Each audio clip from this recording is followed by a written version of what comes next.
رسول اللہ صلی اللہ علیہ وسلم جب دنیا میں آئے تو ان کو دنیا میں آنے کے بعد اللہ رب العزت نے 40 سال کے بعد جب قرآن مقدس کو نازل کرنا تھا، وہ ایک پہاڑی پر تھے جس پہاڑی کا نام غار حرا ہے۔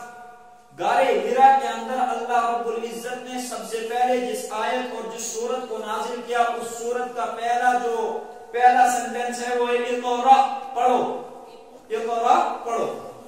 اقرا کے معنی ہی ہوتا ہے پڑھو، بسم ربک الذی خلق، کیا اقرا بسم ربک الذی خلق۔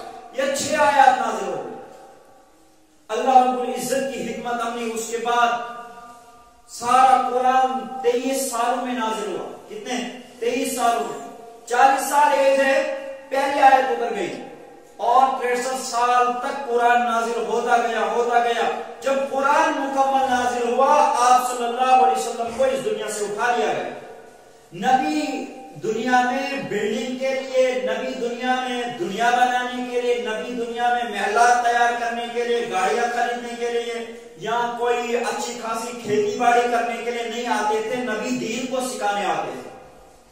اسی لیے حضرت محمد رسول اللہ صلی اللہ علیہ وسلم کو دنیا میں آنے کا مقصد پورا ہو گیا تو اللہ رب العزت نے ان کو اپنے پاس بلا لیا۔ اللہ رب العزت ہمارے نبی کو ہماری طرف سے جزائے خیر عطا فرمائے۔ اور دوسری جو بات، ہم نے پھر حمد باری تعالیٰ پڑھا۔ حمد باری تعالیٰ جو ہے اللہ رب العزت کی تعریف میں پڑھا جاتا ہے اور اس میں اللہ رب العزت کی بڑائی کو بیان کیا جاتا ہے۔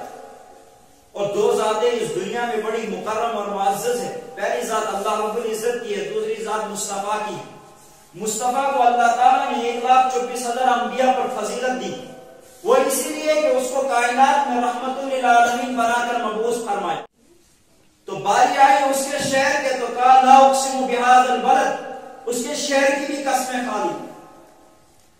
اور اللہ رب العزت نے محمد رسول اللہ صلی اللہ علیہ وسلم کی تعریف میں ہی پورا قرآن نازل کر دیا۔ آپ صلی اللہ علیہ وسلم کی تعریف کو بتایا، آپ صلی اللہ علیہ وسلم کی اتباع کو بتایا، اپنے احکام کو نازل کیا۔